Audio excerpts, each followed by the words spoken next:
Okay, good morning.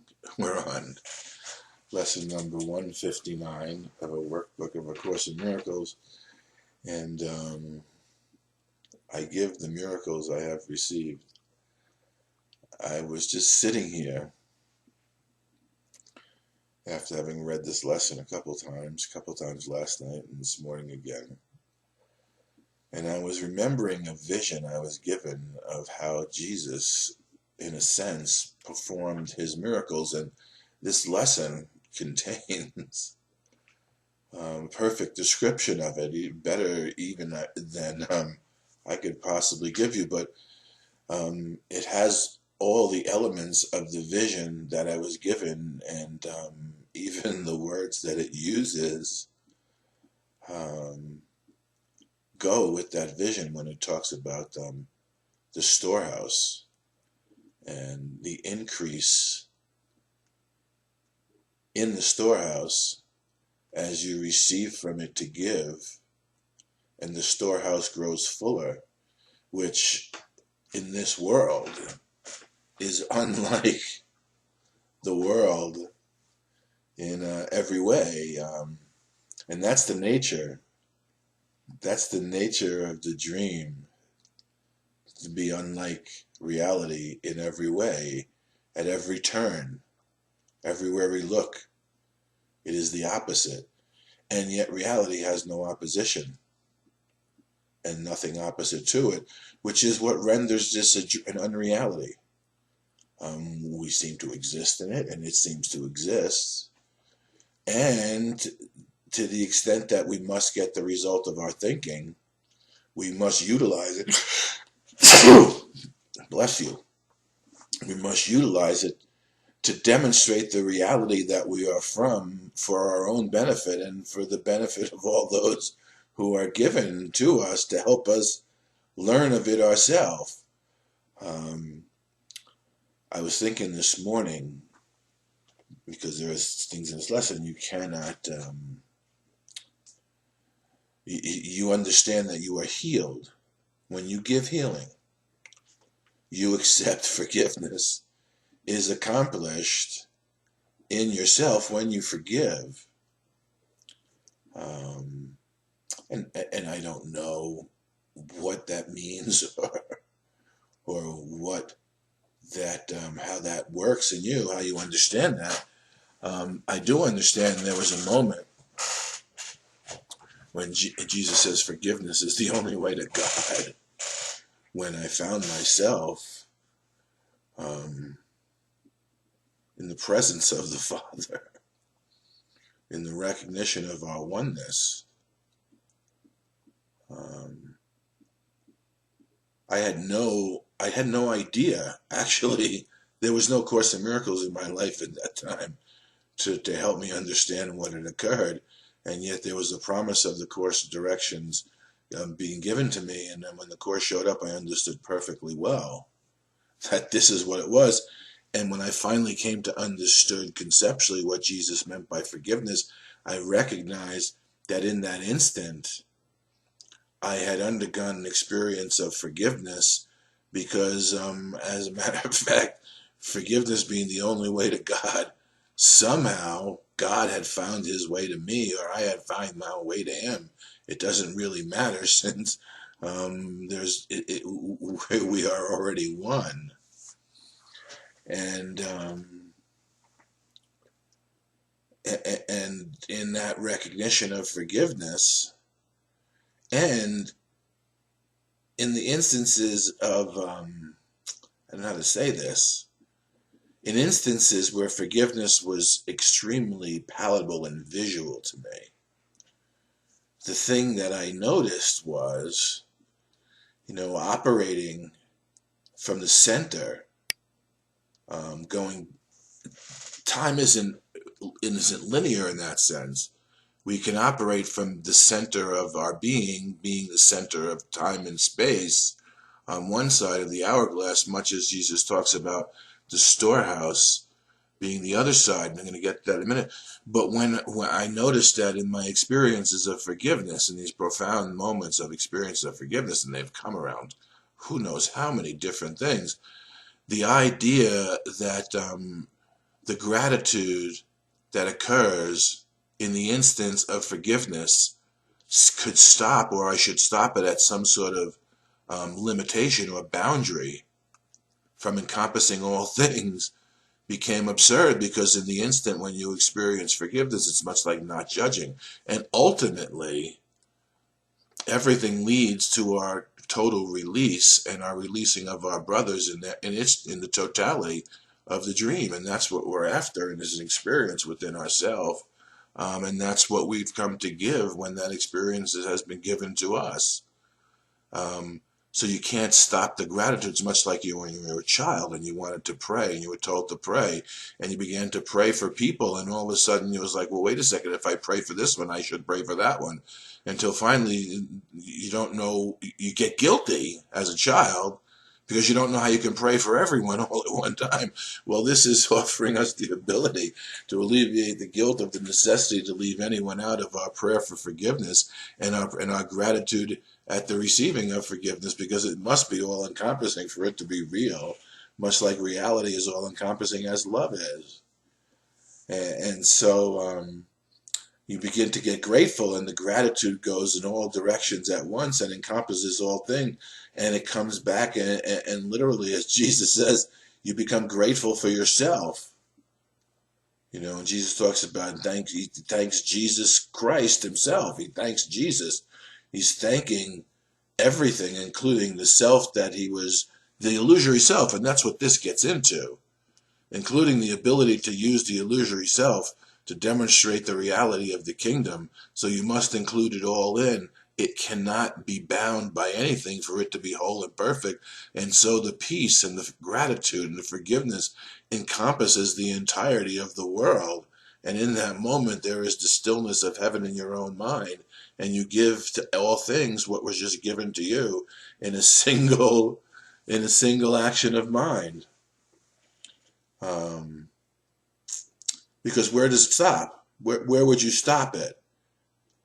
Everything that brought me to my knees, finally in that instant where I surrendered abjectly and I began to understand what was happening to me, and everything brought me to my knees. The good, the bad, the indifferent. Everyone I had met had got me to the point, helped me get to the point that I was at, having the experience of God that I did. How could I not be grateful for everything that helped me along the way?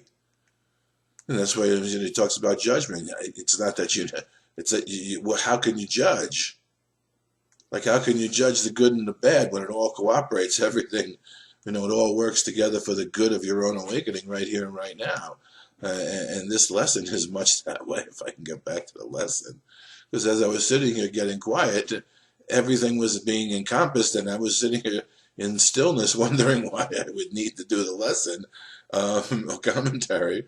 Well, maybe I should just sit here and be still and hope that you could enjoy the peace and gratitude that I have in my heart and my mind for each and every one of you that allows me this morning. It would be the same idea. It's the same idea that allows me this morning to present this to you.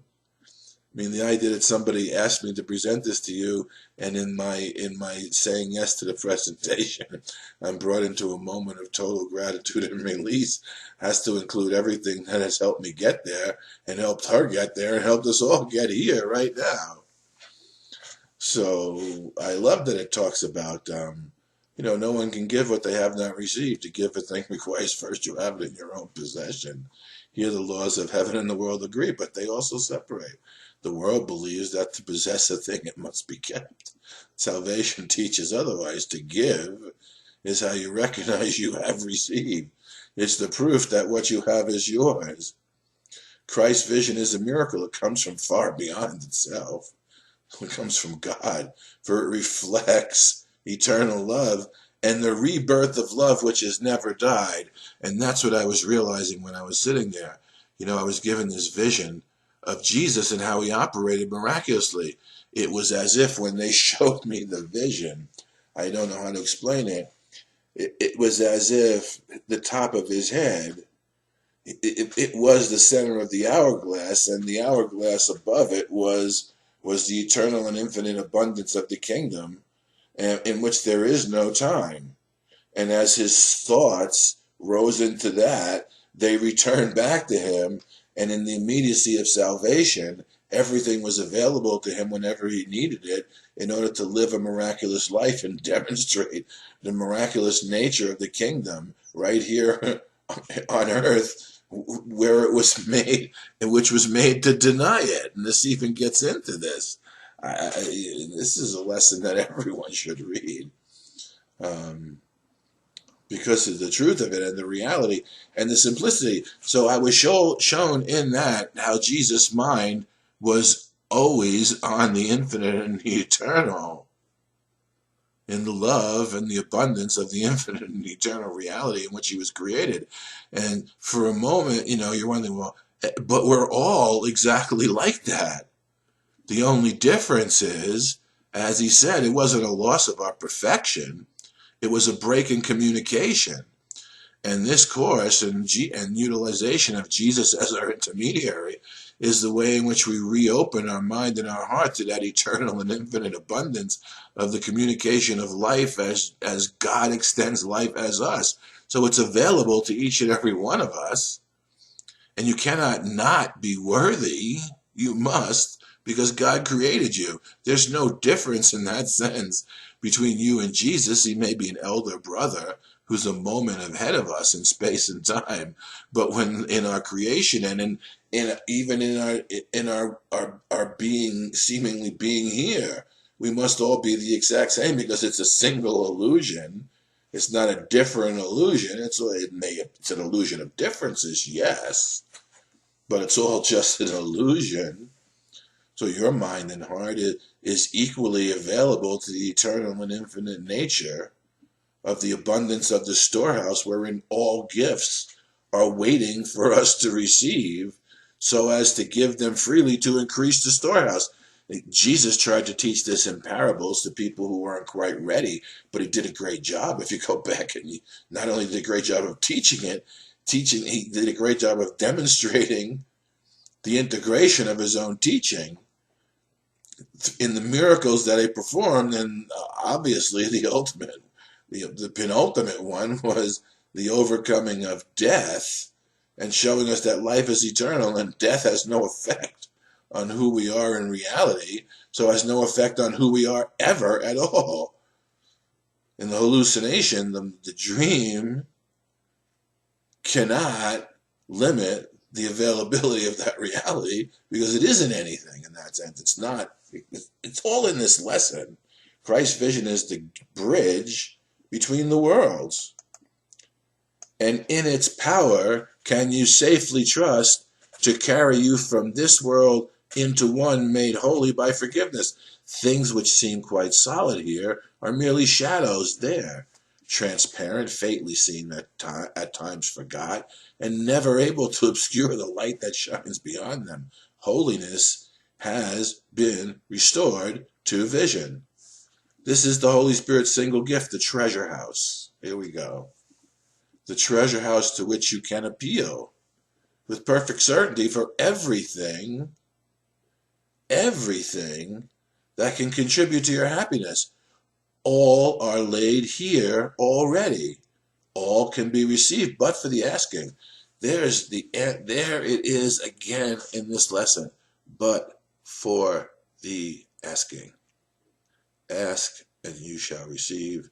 Knock, and that door to the reestablishment of the communication with the infinite abundance and love of our reality, of the storehouse that's been waiting there for you to walk through that door. Open your heart and mind to the reality of that door and what's behind it, and begin to do as God created us to do, create in reality and give from the storehouse here, as a way of replenishing ourselves, our world, and the storehouse as well. It's an infinite flow. Contemplate infinity, as the tech crew used to tell me to do, and your mind will be open unto it.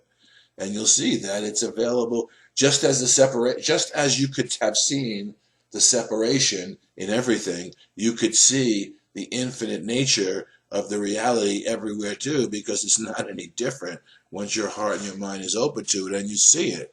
And yet you see it not when you accept the limitations that you've laid upon yourself unknowingly. Unknowingly, they were laid upon ourselves by ourselves. So the power of our mind to release ourselves through forgiveness is always available to us. Here the door is never locked and no one is denied his least request or his most urgent need. There is no sickness not already healed. We're going back in time to an a priori condition, to an a priori state of mind, wherein which none of this was true, but within which everything is available to us now. So Jesus is always telling you must step back, continue to step back. The further back we go, the further we advance toward the end of the nightmare and the awakening that's occurring in many of us now. There is no sick, no lack unsatisfied, no need unmet within the golden treasury of Christ. Here does the world remember what was lost when it was made. For here it is repaired, made new again, but in a different light. What was to be the home of sin? This is what I was trying to say. Jesus is beautiful. I use my words because I've asked to use my words, but the truth of the matter is you can get no more beautiful prose and true descriptions of what's occurring than the words of Jesus as he gave them to Helen, and Helen's ability to get them down on paper, and Bill's willingness to help Helen out. That's what we need to the gratitude for all of that. It excludes no one. What was to be the home of sin becomes a center of redemption. It's a redemption center. You thought you came here to die. You came here to be redeemed. Just a slight shift in perception. That's what a miracle is. And the hearth of mercy, where the suffering are healed and welcome. No one will be turned away from this new home where his salvation waits. No one is stranger to him. No one asks for anything of him except the gift of acceptance of his welcoming. Everybody wants to belong. Nobody wants to be left out, and it's within each and every one of our power to include everything. And then at least you're okay with yourself as having not excluded anyone. And if people want to exclude themselves, Christ's vision shows you the impossibility of that, and yet patiently you wait for the inclusion, because patiently the hush of heaven is even holding us now. Christ's vision is the holy ground in which the lilies of forgiveness set their roots. This is their home. They can be brought here, back to the world, but they can never grow in the unnourishing and shallow soil. It harkens back to Jesus' parables of the sower of the seed. They need the light and warmth and kindly care for Christ's charity provides. They need the love with which he looks on them, and they become his messengers who give as they receive. Take from his storehouse that its treasure may increase. Exact opposite of the world of space and time, where the hoarding guarantees the treasure doesn't decrease and sits there as it rusts away in the unuse of it, in order to retain it and thinking that it's in the retention that you own it and have it. Why would you want anything that you couldn't give freely of? Including your heart and your mind. Why would you want to protect anything if the way you protect the value of it is by giving it away? They do not leave their source, but carry its beneficence with them. It's much like the lesson yesterday when it talks of the scent of the flowers being the gift that it offers you as they bloom. They do not leave their source, but carry its beneficence with them, and turn the world into a garden like the one they came from, and to which they go again with added fragrance. Twice blessed. We're twice blessed. We're already blessed in reality, and we're offering a blessing here, which comes back to us, and we're twice blessed. The messages they brought from Christ have been delivered and returned to them, and they return gladly to him. Behold the miracle. Behold the store of miracles set out for you to give. Are you not worth the gift when God appointed you? When God appointed it be given you.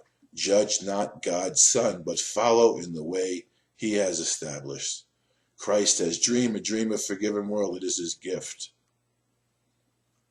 And that's what this is talking about. This is Jesus's life being expressed in a lesson that we can all learn, because we are not unlike him in any way, except maybe in the idea that time is a linear, let's call it a linear, is linear in its ability to depict events. The event of your awakening, the hearkening of what this is offering to you, is exactly what the experience of Jesus had within his own heart and mind and offered to the world. Perhaps he was a day or two before us, but you can't be any later than, you can't be late in this, because the time has been appointed by the mind itself. We read that in yesterday's lesson. This is a beautiful lesson. These words are incredible. And they're not just words, they're light.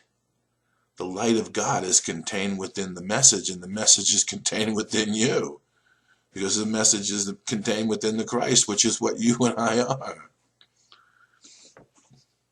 Ask and you shall receive, knock and it shall be opened to you, as above, so below, as within, so without. The way to live. I know it's strange in the world to attempt to do this, but it's no stranger than coming to a world in order to die. The kingdom is, you're no stranger to the kingdom, but you are a stranger here. And yet it is given you to offer the kingdom even here.